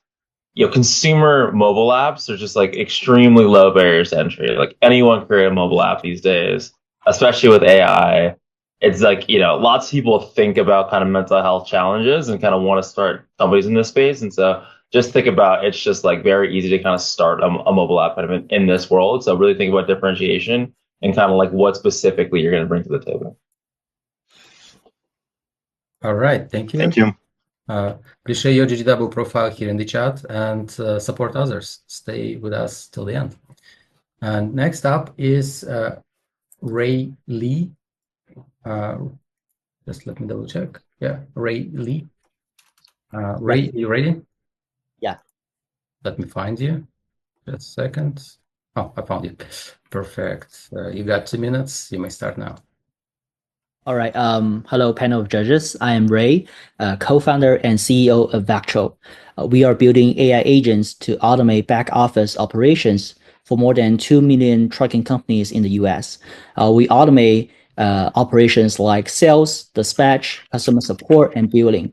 The analogy I like to use is we're like Tesla's autopilot, but we are for running a business autonomously. We've already rolled out our first product, Load Building Agent. The product is live, operational, and we currently have 3 customers using it to handle over 500 loads each month. We help our customers cut time to build a load from 5 minutes down to less than 20 seconds. It is like a 10x increase in efficiency right out of the gate. Our big goal is to shake up the logistics and trucking industry. We'd like to bring AI to the traditional. We would like to transform the traditional service in companies, and we think they're ready for this transformation. We are looking at for the trucking. We are looking at the over $408 billion labor market in wages. We think Vectro can be the game changer that embrace hands-free operations to the trucking industry. That's all. Right on time. Thank you. Dear Sharks, any questions to Ray? Benny, you want to start? Sure. Ray, could you introduce you and your co-founder's background, or the core team's background? Yeah, I'm coming from data science background. I've worked at big Amazon and some smaller SaaS vertical leaders. My last company was I was actually in the mental health space. I was managing some direct reports. I would partner with product, sales, marketing functions. I'm like the front end guy. My co-founder Joe, he is coming from Amazon. He was senior. He was coming from Amazon, Salesforce, Circle. He was senior software engineer back then, leading large scale projects to handle like millions of like a request per second. So he's like very sharp coder. So yeah. So quick follow-up. What makes you guys to notice about this industry, and what makes you guys decide to focus on this industry? Yeah, so our original idea was me with my connections in the trucking. I know a lot of business owners and frontline dispatchers in the trucking industry, particularly in the drayage. I'm based in Los Angeles. We are based in Los Angeles, so I connect with the business owners of like drayage trucking companies. I talk to them, understand where their pain points are coming from. I see there's a need. Their labor market is their main span in their bottom line, because drayage trucking is quite competitive, and this is a super competitive market. Everybody like is transparent about pricing. If you want to like increase your bottom line, you gotta cut your cost because you have little power to increase your price for your customers. So that tricks me to looking into the things in trucking, and that's how we got from there. All right. How are you thinking about pricing your AI agents? This is a question I'm just curious about in general right now. Yes, so we are definitely going to price lower than what the current labor cost. So on average, these customers pay $5,000 to $6,000 a month to hire a entry-level operator or in-house staff to do the sales, do the operations, what have you. Our pricing is definitely lower than that. It'll be about somewhere X percentage of that 4,000 to 6,000, depending on the volume, and we apply overage fee on top of that. Okay, thanks. If no more questions, question. Okay. Yeah. What is what I guess go more into your current traction just briefly, and then what geography are you focusing on? Right. We are starting out in Los Angeles. The 3 customers we have, one is broker, one is dray trucking company, and one is 3PL with a trucking department.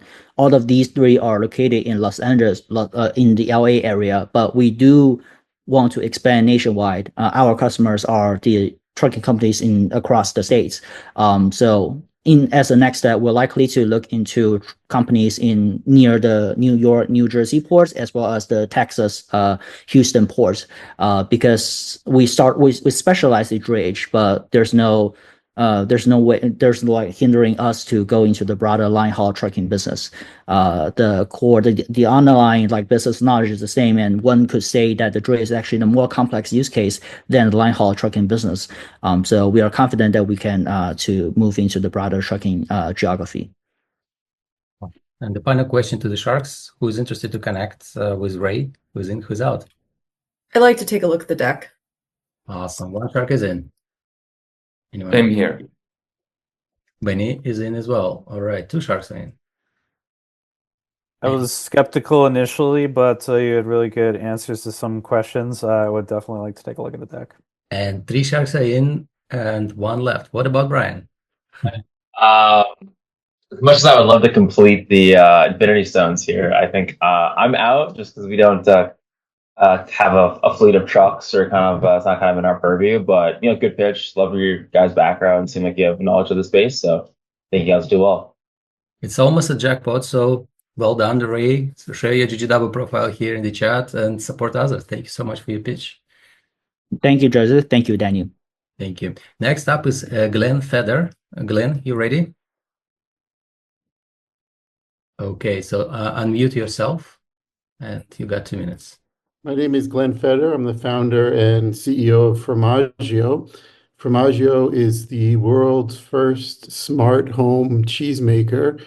I started this in 2019. I had moved back to the US after being in France for around 15 years, and I found that it was really hard to find affordable, good quality cheese.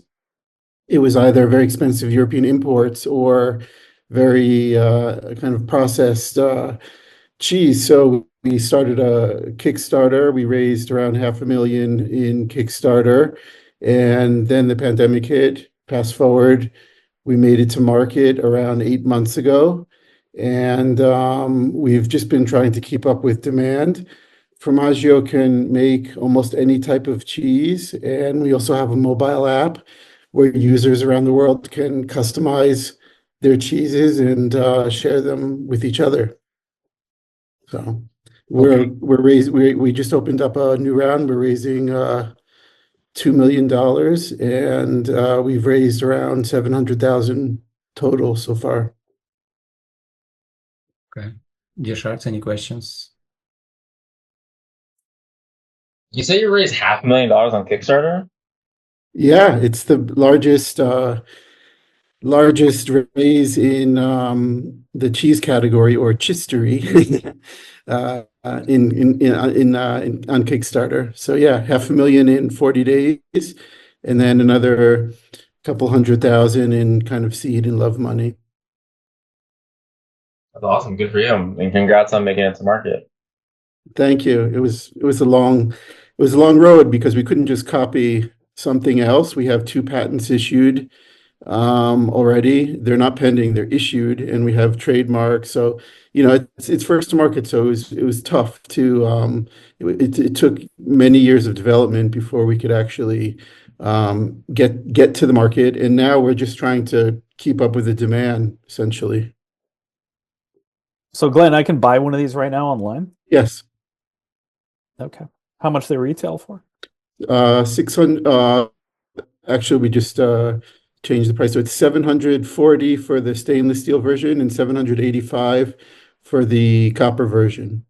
Oh wow! How many have you sold? We sold probably around 2,000 so far, and we are essentially just looking to raise money to build inventory. I mean, that's our biggest pain point. We ran out of inventory after 2 months. We have like almost 7 ROAS with our ads, so we're just trying to keep up with the demand, and we're also talking with. We went to CES and walked out of there.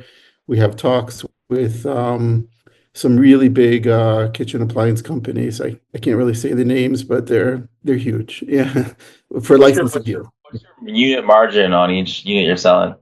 I feel like Mark even knows. 78% margin and we also sell the ingredients. So those are the renewables, kind of like the pods. but they're not pods. It's packets of the cultures and the rennet, and those are renewables. And we're starting to get already customers that are running out and kind of renewing. So that's really exciting too. Razor blade model. I like it. That's it. Razor blade pod. Yeah. What was your sales last year, like in revenue? So, I mean, we technically just hit the market, like 7 or 8 months ago. So last year, we probably did around 200,000 in sales. But remember, before Kickstarter is pre-orders, so I don't count those as sales. I only count sales as what we've actually delivered. If you talk about, pre-orders plus what we've delivered, we're close to 1 million. Okay. The final question to the Sharks, who's interested to connect with Glenn, who's out? It's interesting, but go ahead. Sorry, Sarah. I was just gonna say, we're in software pretty much, and it does sound cool. We would like own one personally, but yeah, just for me, it's not our target market. Yeah, it's not really in our thesis in terms of sector, but it's very interesting, and congrats on the progress. Thank you. Yeah, it's out of scope for us too, but like I'm just very curious about it. Yeah, congrats on kind of making it to market. It's very hard to bring one of these type of appliances to market. So congrats. Thanks. Yeah, it took a long time, especially the development phase, but yeah, you could check us out at formaggio.com and feel free to be in touch. Please share your information in the chat and your GGW profile. Support others. Stay with us till the end. And good luck with the project. Really inspiring. Thank you. Thanks so much. Appreciate Next up is Nodirikon. Nodirikon, you ready? Yes, I am. Hello, everyone. Minutes, go for it. All right, so I'm gonna tell you a story of 3 people. Let's start with the Kate. Kate lives in New York. She has a family, she has kids, she has also her small business. She has lots of things to get help with. One day she needs a cleaner, another day she needs a babysitter because she wants to go out with her husband for a dinner. The other day there was a problem with the lighting, so she needs an electrician. Every day some other different kind of needs. And the question is, where can I find those people? Reliable, trusted people. And the option she has, she goes to Google to search, she asks in Facebook groups, she asks her friends, and takes a lot of time, and it's also not a guarantee for the quality and for the trust. Eventually she finds a company which is providing cleaning, and she searches on Google and she finds the company. So she sees the phone number, she makes a call, and on the other side, there's a guy called David. He picks up the phone and says, "Hey, I'm listening to you. What would you like to order?" So she tells, he writes down, and he checks the scheduling, agrees on the price. And then after that, he needs to find who is available from his staff in his company, from this cleaning company in this example. Then he needs to communicate to that person all the requirements. Then that person needs to go, and then he wonders, was that person on time? And how many hours actually was taken to do this job? And what was the quality? So a lot of questions. But with the Profi book, with the solution that we have developed, they just use one app, couple of clicks, she finds whom she wants to book, makes a booking, and all this information is displayed in one dashboard to David, the manager of the company. And right now we have already pre-revenue, but we have customers testing out those big companies, so in B2B and in B2C sectors. Thank you. Time's up. Any questions? And if you guys interested, so say right away, so we keep a record of this. My comment is, I feel like I've seen something like this before, so what's your differentiation? Differentiation is that normally those solutions like TaskRabbit, NG, Thumbtack, and so on, they are purely a marketplace. So they're self-employed, and even those companies who come in, they're paying for the lead. So they're paying basically for the clients who click on the profile. And then on the other side, there are companies like Jobber who provide CRM, ERP automation for those companies who have staff and providing the services. So we connect those two together into end-to-end one solution. And plus, we also integrate this with the AI voice assistant and the KYC for the fraud fighting. So this is our first of all, this is our clear differentiation. And the other thing, which is not there yet, but what our vision and what we're developing is that we're making it as a social network, like a LinkedIn, but for the service professionals. Yeah. Just one point of feedback, I guess. If you were to create like an AI native kind of like services platform for people to actually, find services that they need, I think that'd be very useful. I think I have to use a lot of contractors. Angie's List, Thumbtack, they all suck, to be honest. And I know they suck for small businesses. So I would just say, even though it's ASCO for us, keep going at it because it's definitely a problem. And it's just really annoying having to find all these different kind of vendors. So best of luck. Thank you. All right. So who's interested to connect with Nadiricon? Or if you outside? I'm going to pass. I sort of feel like this is a solved problem, or you're going to have tremendous issues competing with Google reviews or the milieu of sites that are out there that provide something similar. Okay, so thank you so much, Nadiricon. This is your feedback, and we're moving on, and we're taking the final project for today. Please share your GGW profile here in the chat. The final project for today is Steven Charlap. Steven, you ready? I'm ready. Okay, you got 2 minutes. Go for it. Nobody walks into a doctor's office expecting to be misdiagnosed, but they should because the National Academy predicts that everyone will. For me, that hit home when I lost my older brother, a practicing cardiologist, to a misdiagnosis. My name is Steve Charlap. I'm an MD, MEA serial entrepreneur with a successful exit. And I've built Soap Health to be the world's first autonomous primary care provider. We already have government contracts with the National Cancer Institute and the National Health Service in the UK. We've signed up over 50 medical practices. We have a patent issued on embodied AI and another one pending on combining risk and symptom assessment. We have a leadership team with 225 years of combined technology and healthcare experience and an overall team of 46. We've raised $5 million, of which I've put in half of that money, and I will continue to fund until I find outside investors who want to continue to fund the company. Thank you. Thank you very much.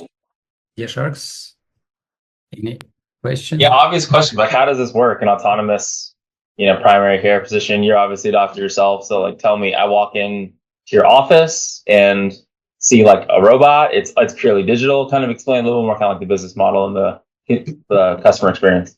Yes, it's all done at home. You get a link by text and email. You click on the link, you authenticate yourself, you consent, and you choose your level of engagement. Full engagement with an animated character who carries on a voice-based conversation. Limited engagement, character speaks to you. You tap on the screen. Or no engagement, you tap on the screen. It will take you through the most comprehensive medical interview, much better than most doctors do today. It will run a risk assessment. It will generate a list of diagnoses. It will recommend testing. It will process test results. It will reconcile your existing electronic medical record data from Athena Health with your history.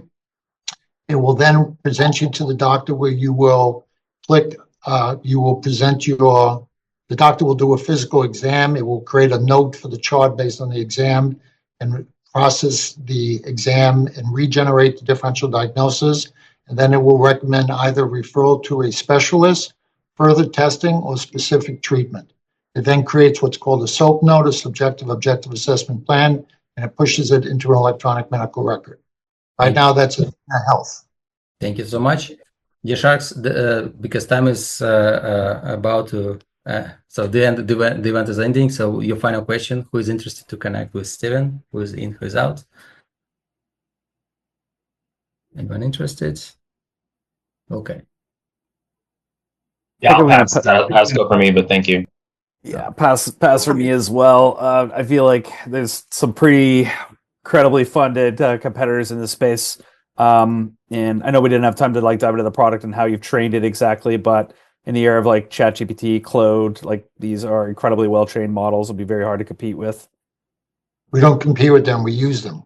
Yeah. Okay. Thank you, Steven. Share your GGW profile here in the chat. Good luck with your project and support us on social media. Thank you so much. And we are closing the session. So, first of all, thank you everyone for participating. There were so many pitches. Just quickly, it was 9 matches with investors. It was really tough conversation sometimes, and some exciting projects got interested by some investors. Now, before I close the session, I let investors to say a few final words. But before we do that, let's take a final photo for today, and we have 3 investors with us. So smile. I'll take a screenshot and I will post this on social media. 3, 2, 1.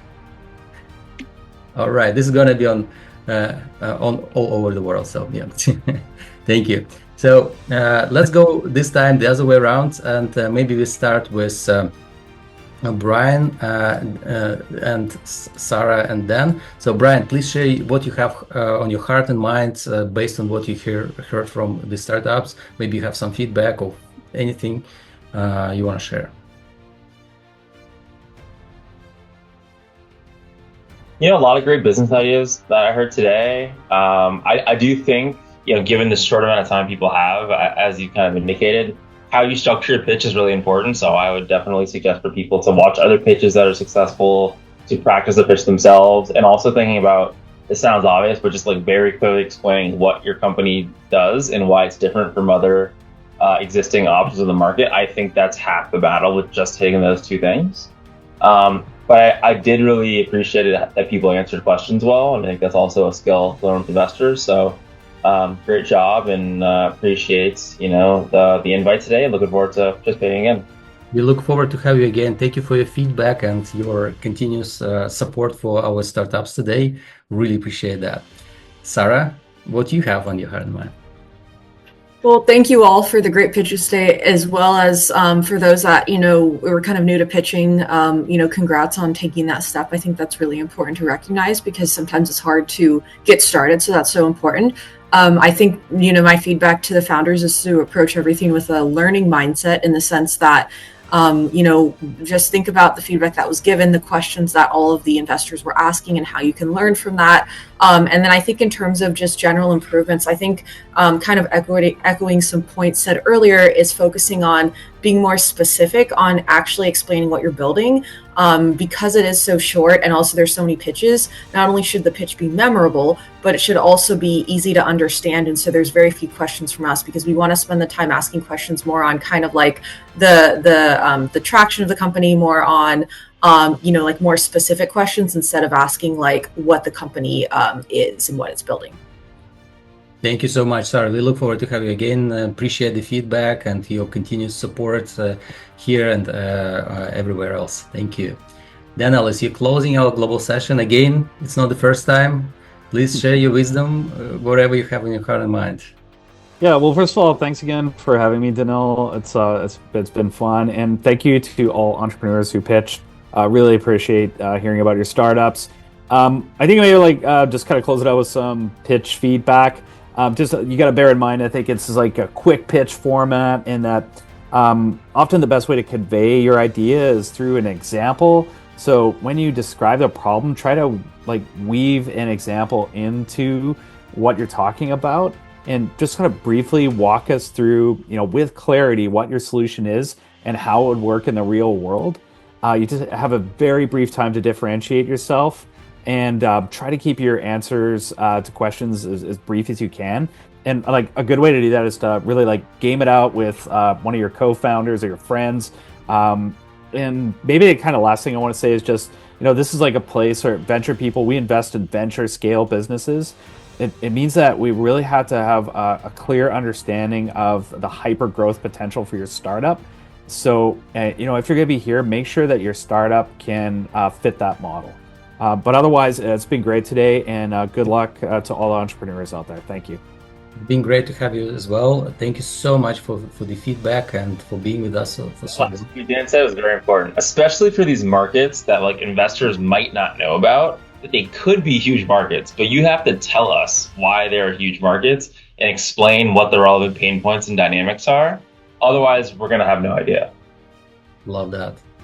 Absolutely. So this is your feedback, everyone. Thank you for participating. It's been a great GGW Sharks 52nd. Please share your feedback. We emailed you already feedback forms. Also put here in the chat. I also put here in the chat the link to our next event.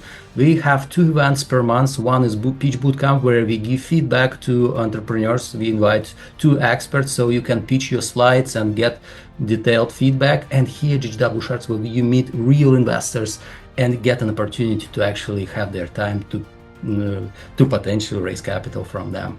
So with that said, support us on social media everywhere you can, because we don't want to pay Google and Facebook. We want to keep this event free. Good luck, everyone, and stay connected with Go Global World. Take care, guys. Bye-bye.